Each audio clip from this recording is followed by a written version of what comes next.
Hello, chaotics, lawfuls, and neutrals. One of the most culturally enduring aspects of D&D is its alignment rules. They are enduring enough to have featured in every D&D edition. They're enduring enough to have become a meme. They're synonymous with D&D's identity, a game I love. And yet, there's nothing I hate more about this game than alignment. Say, I love alignment rules. I would never say that. So today we're taking a very close look at alignment, its history, its place in the game. We're examining why I think it's so bad, and then we're taking a stab at actually fixing it in this brand new episode of Tip of the Hat.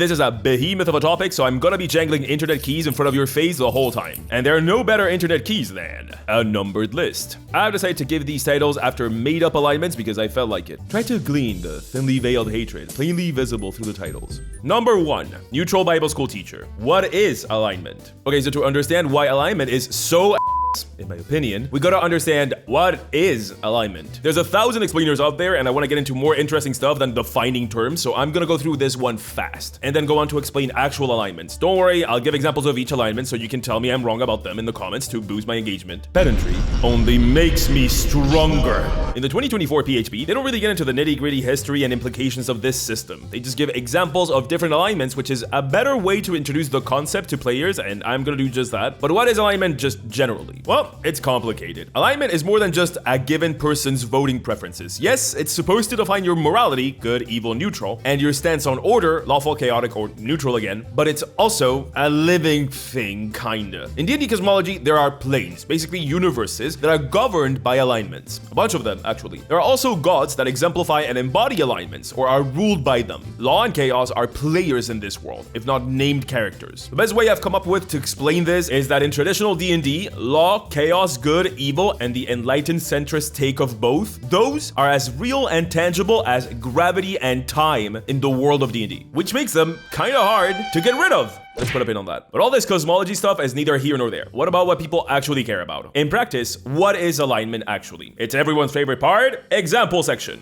So as I said, alignment is defined on two axes.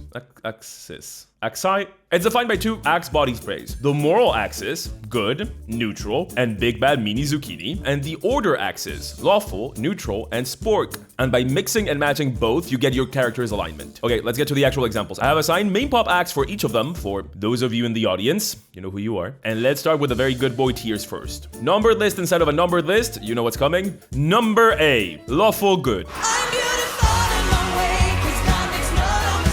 You do the right thing as defined by society, following its rules. You fight injustice, protect the innocent, go to bed on time, eat your vegetables, and call the police if teens are skateboarding on the street. You narc. that's illegal what you guys do! Superman is the de facto example. Captain America when he's written in character. Ned Stark is what happens if you are this too much. Caitlyn from Arcane was giving this a bunch, but I haven't seen the second season, so who knows? Honestly, just putting Superman here 3 times will just do the trick. Number B, neutral good. This is the normal one for normal people. You do the right thing, and you're not gonna go out of your way to break rules, but you're not dogmatically adhering to them every time. Gandalf is the de facto example. Captain Kirk from Star Wars is this. Spider-Man is also this. I would put Sansa here, and don't trust anyone that says otherwise. Leia also goes here to me, although there's a case for her to go in. Number C, chaotic good. You do good, and what good is basically defined by you and you alone. If you think that good is making sure someone disappears to save countless others, a chaotic good character will do that. I often explain this as the rebel alignment. Vigilantes also tend to go here. Robin Hood is the de facto example for this one. Luffy, One Piece is like 100% this. I've never seen her mentioned, but Mary Poppins feels like a very measured chaotic good. Tyrion Lannister in the show, and I would say the books up to a certain part is this. Okay, onto neutral tones. Number D, lawful neutral. In the clouds, high as a kite over the city. This one is hard to understand. Basically, this is a person that acts following a code, either the law of the land and maybe like a religious doctrine or a personal moral code. But they do not even care a little bit about the code being good, evil, or neither. This is the way. This is the way. If you're a religious hermit on top of a mountain that will not rat away a runaway to the cops, but also will not help or talk to said runaway because you have taken a vow of silence, you're this. It's all very wuxia movie master. Examples are hard to find, but I've consulted my people who care about superheroes oracles, and they tell me that a Amanda Waller is this, I would put Javert from Les Miserables as the de facto example myself. Judge Dredd is also 100% this, like to the point he feels inspired by it. The entirety of the Jedi Council is like supposed to be lawful good, but often feels more lawful neutral, especially in expanded universe stuff. So there you go. Number E, true neutral. The enlightened centrist to end all enlightened centrist. True neutral is the Gen X apathy alignment. Characters like this avoid moral questions and refuse to take sides, and do the thing that feels like to them they should be doing at any given time. This is probably the worst alignment. It's so boring. It's also so alien. I have no strong feelings one way or the other. I guess this is the one for the people that reply, "Why you talk politic?" when anyone so much as barely mentions anything. Just kidding, those people are some other alignment. The Ents from Lord of the Rings, I think, are the de facto example here, even if they are tertiary characters at best. Shrek starts as exactly this. The Witchers from The Witcher are supposed to be this, even if they literally never ever are this, ever. Number F, chaotic neutral. I'm just living that life, bondage, car, classic, but it's still The manic pixie dream girl of alignment. The difference between chaotic neutral and true neutral is that chaotic neutral is entirely and 100% based on their personal freedom. They do what they want to do at all times. It's not that they don't care about morality, it's that they haven't even asked themselves the question, is what I'm doing good/bad? They don't care. They follow whatever their instincts tells them to do at any given time. It's less dislike of moral questions and more outright not knowing about them or truly not caring. This is often the lovable rogue archetype, the loose cannon guy, not abject evil but not trustworthy, and also I really associate this with D&D Fae. Jack Sparrow to me is the de facto example of this, but only in the 2 movies that exist. A shame they never made any more of them. Marvel Loki is here when he stopped being the bad guy. Han Solo starts the trilogy here if Han shot first. Honestly, every Star Wars bounty hunter is here. 70% of Glub Shittos are this. Star Wars just really loves this one. Anyway, we're done with the no politic section. It's time for the bad guy. Duh. Number G, lawful evil. Oh, look what you made me do. Look what you made me do. Lawful evil is the best evil alignment. Wait, I'm supposed to be impartial. Lawful evil is evil with a plan. Lawful evil is evil, but they're not animals. They will seek to accomplish their selfish goals, and they will not hesitate to hurt people in the process. Their selfish goals might be to hurt people, but they're not just gonna go around swinging a sword. No. They'll instead take over the government, lawmaking, and economy, and use the tools of law in order to accomplish their goals. Terrifying, but also really cool. Papa Poutine is the de facto example for me, especially in the prequels. Purple Beef Jerky Man from Marvel would go here. Immortan Joe from Mad Max is this to me, which is a rarity in post-apocalyptic fiction. And I would also put Light Yagami here, tentatively though. He certainly dips into the neutrals. Harry Potter has the perfect example of this, but I vow to never talk about that cursed child of a franchise again. And that disgusting evil beast from that anime is this to a T, and it's on site, you piece of sh. Number H, neutral evil. Wake up with your girlfriend. Yeah, 'cause I'm bored. The white bread of evil. Neutral evil does not care even a little bit about the harm they cause as long as they get what they want. And once again, this is evil, so to some of them, what they want is to hurt others. Alignment repeats itself about 100 times, like they're not that distinct, especially when we get into the neutrals, but the difference here is that while this evil person has no qualms about breaking rules or following them, the impetus is selfishness and desire. They're not gonna go out of their way to do one or the other. It's about desire, not about how they get to that desire. Cersei Lannister, my bestie, my perfect angel, favorite character, would go here. Jabba the Hutt is very this. Ahsoka from Hunter x Hunter is this to me, although he could dip into chaotic. Honestly, most characters that armchair psychologists on TikTok, that I hate, would call a sociopath, can be put here. Number I, chaotic evil. So that's fly ice in my life.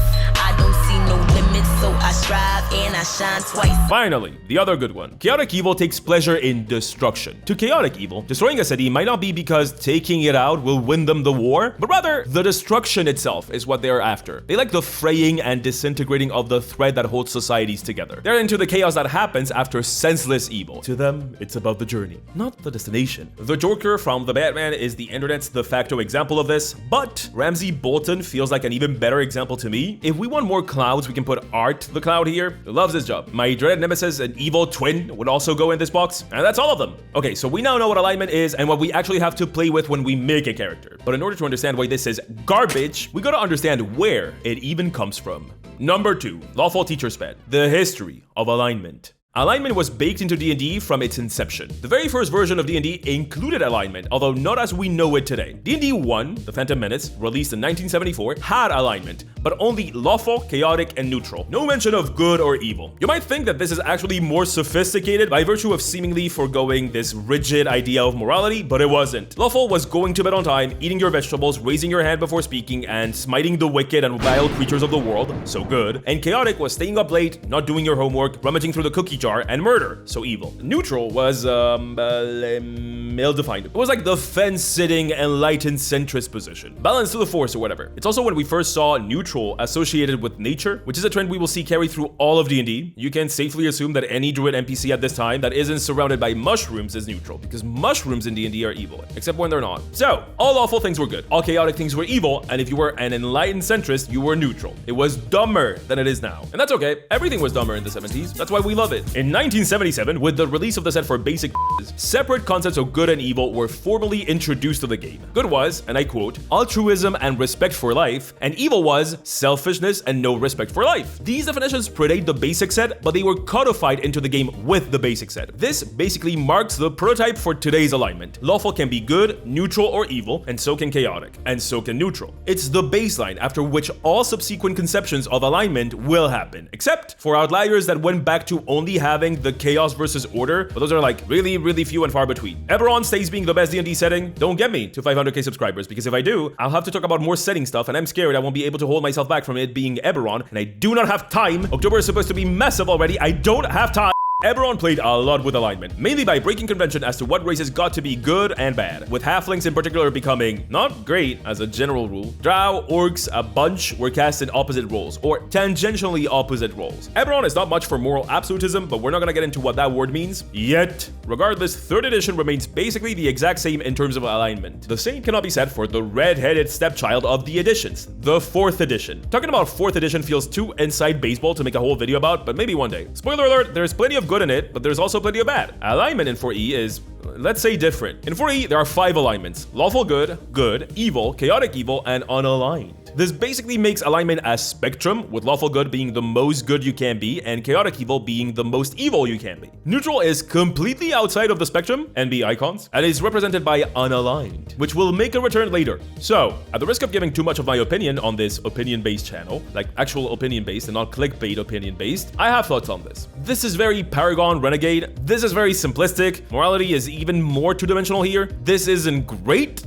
but nuance. 4E also marks the point in history where D&D kinda stopped caring about alignment, like at all. And as an alignment hater, for reasons we'll see soon, I love that. Big fan of that. There was a move to decouple traditionally aligned races for PCs from their alignments that culminated now, like in today's age. And that's a very smart move. Also, the fact that the axis was just one axis, with unaligned hovering somewhere, made it a spectrum that encouraged DMs and PCs to move their characters around the axis, which in non-video game nerd terms is called by writing nerds a character arc. And those are cool. Also, and I love 5e, but I don't like how people always attribute this to 5e, I am pretty sure that 4e is the edition that stopped alignment locking paladins. Other classes had been alignment locked before. Bards and barbarians couldn't be lawful and couldn't gain more levels if they became lawful. Druids had to be neutral. Monks had to be lawful. But the worst offender was paladins, who had to be lawful and good. And it sucked. It was awful. It's disgusting, it's awful, and none of it should have happened. Actual old school players know how bad the alignment locked pally was, and this change to get rid of the requirement is widely regarded not just as good, but the reason why paladins are now playable. And that was a result of 4E moving away from alignment. So, as it's often the case, but not often on the internet, 4E is complicated and nuanced. And finally, we get to present day. 5E is, to my knowledge, I tried my best, I'm sorry I wasn't born earlier guys, the edition that has made the most changes to alignment. 5E kept up 4E's energy of making alignment basically negligible. It kept the unaligned concept, but applied it to like the birds and the bees of the forest rather than to every single druid and ranger out there. It ended up getting rid of suggested alignments for races. It added the word typically before every alignment in a monster stat block, and then got rid of the typically, but you know, at least they tried. It states explicitly that you can ignore anything related to alignment. It has text saying that you don't gotta follow your alignment faithfully. It has no mechanics tied to it at all, when in the past there were spells and abilities that took it into account. It's free. D&D is free. It's free from alignment.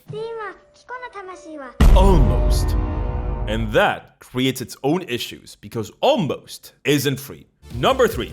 chaotic bad, no good, bad, wrong. Why is alignment bad, actually? Because alignment killed my grandma, okay? Okay, maybe not. But the actual reason is just as bad, trust. See, the thing about giving your own opinion is that no matter how many times you say that it's your own opinion, people will they'll be mad. I can allegedly, in my opinion, personally, I think for me, all I want, those that want to be mad at me will be, so I have a better plan. I can make someone else say my opinions for me. Human familiar? Sacrificial goat duty starts now.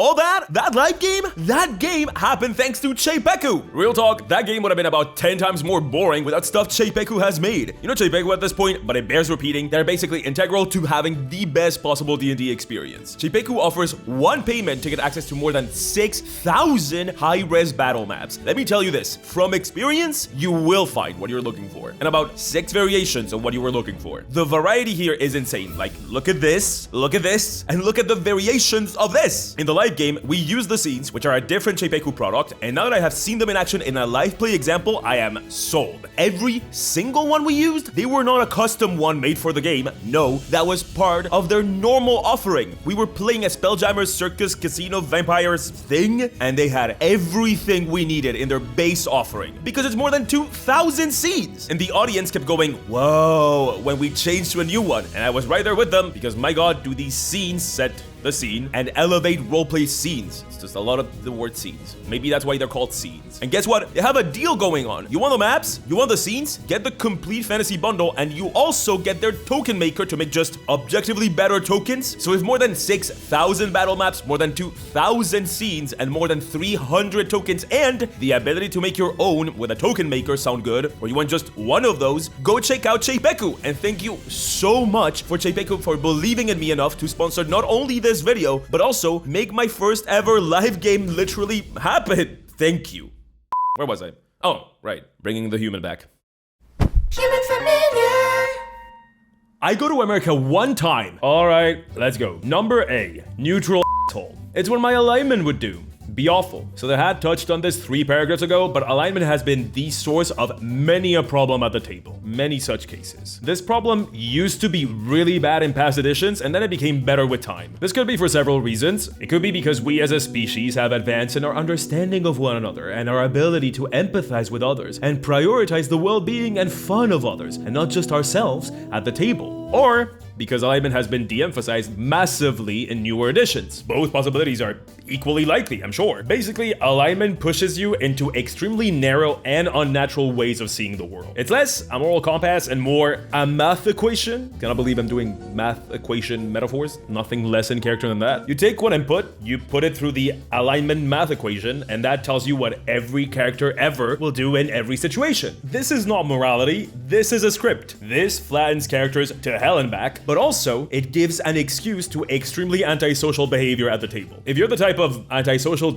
that engages in bad faith role-playing at the table and uses "it's what my character would do" as an excuse for that, alignment gives you not only more excuses to do so, but also it gives your excuses more legitimacy. It's my alignment, especially in older games, is factually a better excuse than "I feel like my character is annoying enough to do this." Especially when alignment had mechanical implications like losing levels or not being able to gain new levels, which was a thing in previous editions. And there were others. Become an Oathbreaker, lose your magic, all of those were tied to alignment.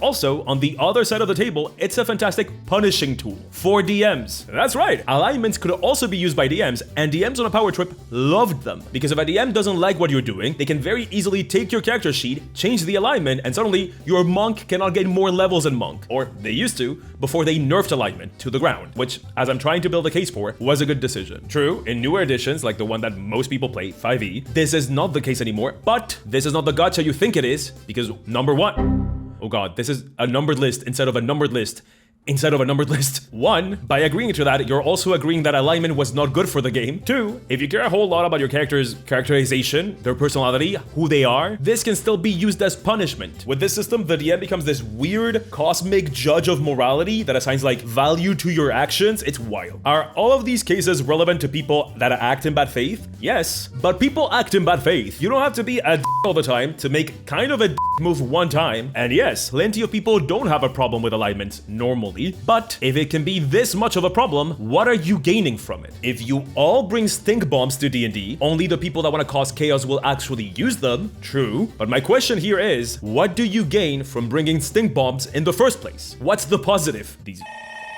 Oh god. See? Comida para Doraemon el gato cósmico? Boy, I swear I don't plan this. It's just I record at dinner time. Any bets on what I got for dinner? Croquetas! Whoa! Croquetas! I miss Spanish food so much. Back to D&D now. Number B, true boring. The death of nuance. These dramatic video essay titles. I don't know who I think I am. I'm like one video essay title away from talking about capitalism. Alignment is a great tool to flatten storytelling into a boring, simplistic, black and white, Saturday morning cartoon level of nuance puddle. Not to be dramatic or anything. Moral absolutism is the ethical view that states that some actions are inherently, always and forever, right or wrong, good or evil. And they are one of the two, regardless of the context in which they are performed in. Murder is always evil, theft is always evil, liking and subscribing is always good. That is the only one that is actually true. That one is true. It's the only one. Do it, please. Whoever gets to decide what is evil and what is good is complicated, and we don't have time for it now, and I don't want to get into it now, but you get it. By contrast, moral relativism is the opposite. It's the philosophical posture that negates the existence of these universal moral principles. There's no inherent good, there's no inherent evil. Instead, it believes that morality itself, the concept of morality, is the product of a culture and a time period in which that culture lives. Now, both of these postures are equally valid. Just kidding. No, it isn't. Moral absolutism is absolutely wrong. If your forehead is whiter than 2 fingers, you can come up with a context in which murder is the superior moral option. Ditto for literally every other one of these universal evil or good actions. You guys know that I love cooking and cooking metaphors, so of course, my example of this is cannibalism. Why not? Okay, so unless Wi-Fi access has gotten really good since the last time I checked, I'm gonna venture a conservative guess and say that to most people watching this video, cannibalism is something frowned upon. Just a guess. But that is a cultural understanding of cannibalism. There are cultures where post-mortem cannibalism is practiced, like often. And to people raised in those cultures, that is good. It's good to do that. And I'm not even talking about like eating your enemies in war. No. I'm talking about eating your family members to help them pass on. That is a thing that some cultures believe. So to them, doing that is good. It's an act of caring for your loved ones that have passed away. People in those cultures see it as no different than how many cultures in the West see final rites. And they hope that loved ones do it to their bodies when they pass. That's consent. And people say that consent is sexy, so I guess cannibalism is sexy. This is a D&D video. I swear I have a point. Come with me. Like, just walk with me. This, to be clear, is not me trying to convince anyone to pick up cannibalism as a hobby. It's me giving you an example of how culture is the thing that defines what is good and what is bad. There's nothing inherent to the action of cannibalism, even though we in the West find it disgusting. And I'm included in that group, to be clear. I'm not trying to get anybody to see cannibalism as really cool. And time defines this too within a certain culture. Cultures flip-flop in their understanding of good and bad. There are followers of a little-known religion in the audience that are truly gonna tell me that in the year of our Lord 2025, yes, 2025, they truly do believe with their whole heart that mixing wool and linen is abjectly evil. Guess which religion I'm talking about? And yet, there are branches of this same religion that still observe this, that still believe this. Good and evil are concepts created by culture and influenced through time. And yet, alignment as it is constructed in D&D is, by its definition, morally absolutist. There is a good, there is an evil, and those are literal cosmic forces that exert pressure in the world. It's the most moral absolute position that you can take. Now, if you're a normal, well-adjusted person, which you're not, you're watching this, so you're not, let's not argue. But if you were, you might be thinking, man, this is just the game where I pretend to go into a dungeon and act like I'm a hot elf. These are not questions that actually come up in D&D when I play it. And you're 100% right. I'm 100% with you on that. The reason I'm saying this is because alignment being how it is affects games that are not about philosophical questions. My problem with D&D alignment is not that moral absolutism is a flawed philosophical position. solution is that it leads to boring and samey stories. That's the problem. The big bad guy being bad because he loves to do bad things because he was born bad, and the good guys being good because good is good might be a compelling narrative for ages 3 and down. But past those formative ages, you might crave a little something just a little bit more complex than that. Hell, I'm willing to bet that the stories that you love the most, the stories in fiction, are more complex than that. Lord of the Rings is always touted as like being morally absolutist, and I disagree with that assessment. You wanna know why?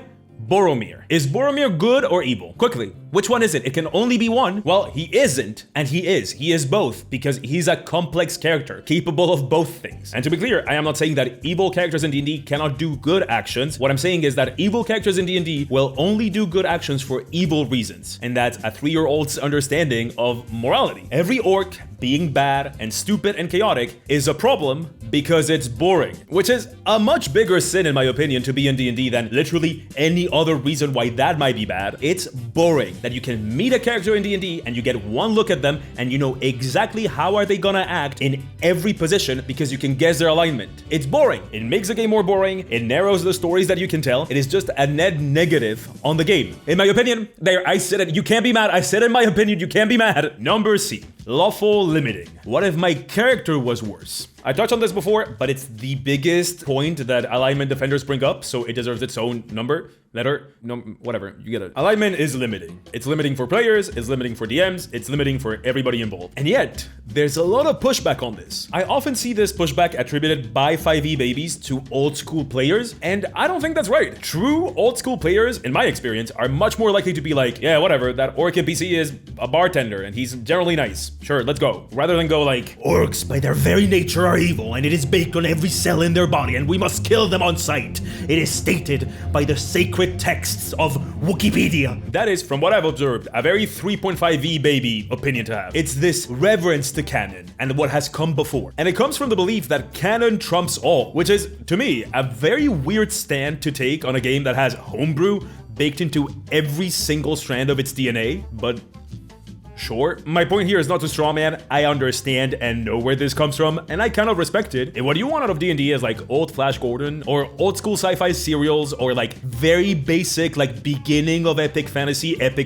then sure, alignment will do the trick. But here's my hot take. You don't need alignment to do that. You don't need all drow or all orcs to be evil to do exactly those stories. They don't have to be intrinsically evil. You can have groups of them that act evilly. Great word. I'm sure I'm convincing you with all these great words I'm using. You can have groups of people that vehemently oppose things that your heroes believe in. Those can be evil, like they can be things that oppose your heroes. These stories do not rely on alignment being a thing for them to happen. They really don't. The proof of this is in the pudding. There's no alignment in Lord of the Rings. There's no alignment in Flash Gordon. It's not a thing that exists on fiction that is like based on what we're talking about. Alignment not being there is just allowing you to tell those stories, the ones that I just talked about, and other stories. It's just more playground. In my research for this video, I found like several threads of people bemoaning that like paladins don't get to be paragons of good anymore. And I think that's emblematic of this issue. They believe that because paladins are not alignment locked anymore. But here's the thing, they can be that. They can be paragons of good or not. They can be both now. The previous option was never taken away. It was just added to more options.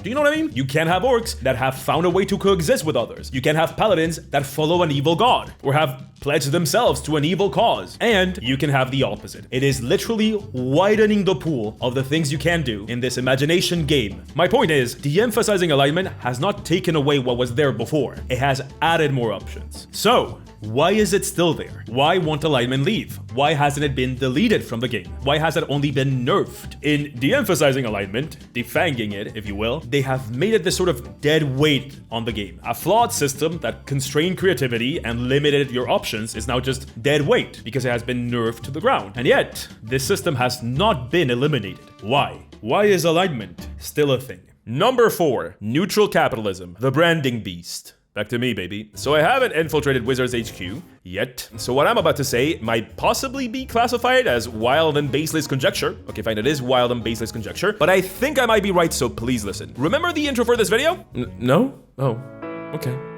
In the intro of this video, I called alignment D&D's largest footprint in pop culture. I am convinced that the resurgence in the term chaotic that happened like 2-3 years ago is directly related to that being a D&D thing. People make alignment charts for virtually every show and concept on Earth, from ways to render reflections in video games to this. As a company, especially a media company, which is what Wizards of the Coast is, cultural capital is the most important capital you can have because it prints other capital, including money capital, which is the one they want. Google couldn't pay to make Google as a verb happen. Google had to have that happen through cultural weight alone. Only the stupidest of the stupid would take that level of cultural capital, having a verb named after your product, and just throw it away. That'd be so stupid.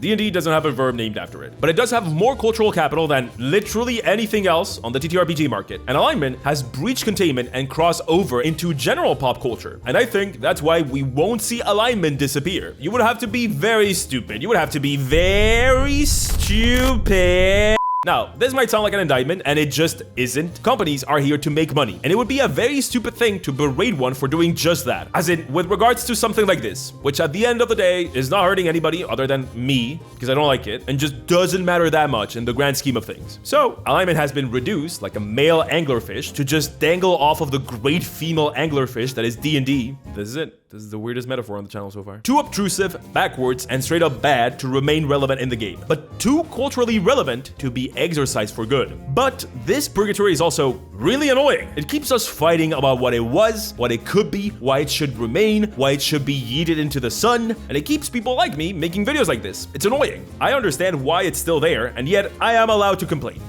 I did it. I found it. True neutrality. But it doesn't have to be this way. Number 5, unaligned. Store-bought is bad, so you can make your own. This wouldn't be a Pointy Hat video if I just complained about something for 20 to 30 minutes. That would be only half of a Pointy Hat video. No, we're gonna try to fix this thing. And my first option to fix it is to not. You can throw it out. I don't know. I haven't played with alignment in like years. 5e has made it extremely easy to throw the whole baby out with the lawful neutral water. You can arguably do this too in 4e. No class is beholden to any alignment. Paladins don't really detect evil and good anymore. They detect fiends and celestials and fae, an inherently better ability in every possible way. No spells are affected by alignment, and you can just make the deities and the planes super associated with alignment just a way that they are run, rather than divine mandate beholden to the stupidest conception of morality and a nebulous definition of order. This is very much an option. I would argue it's the option, but you don't need me to tell you that. What if you want to pay respect to the history of the game? What if you like the idea of a world where morality is like gravity, a law of the universe? What if you play too many JRPGs and order versus chaos sounds like a good campaign hook? What if you want to use demons and devils and celestials? I would know, I love them. And you want to have them be these forces of evil and good. What if you want alignment, but you don't want it like that? Well, here's my second option for you. Make it relative. Yes, I said myself that alignment is by its very nature morally absolutist, but like, it doesn't have to be. Alignment is not a real thing. It's a play pretend system for our beloved play pretend game. Alignment has been conceived as morally absolutist, but it doesn't have to be. We can conceive alignment to be morally relativist instead. Let me try.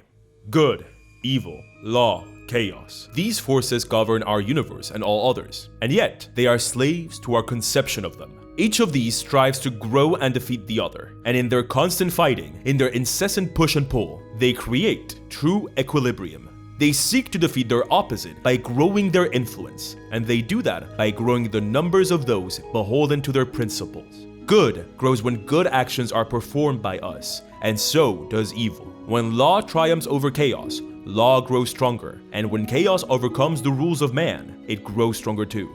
But these forces are said to be slaves to mortals because mortals decide what is good, what is evil, what is chaos, and what is law. The leader of a nation that sends their forces to murder and conquer their neighbors will strengthen the forces of good if they do so while believing wholeheartedly that their conquest is actually saving those conquered from a fate worse than death, bringing them into the fold of true righteousness. The rightful prince that vanquishes the tyrant to end their reign will grow the forces of evil with their murder if they do so purely out of selfish reasons, regardless of how many lives are improved by the tyrant being gone. Said tyrant strengthened the forces of order when they instituted martial law if the tyrant did so to bring order to the unruly masses, while a druidic circle successfully stopping the constant expansion of an ever-growing polluting metropolis will strengthen the forces of chaos because they did so to safeguard the boundless hegemony of nature.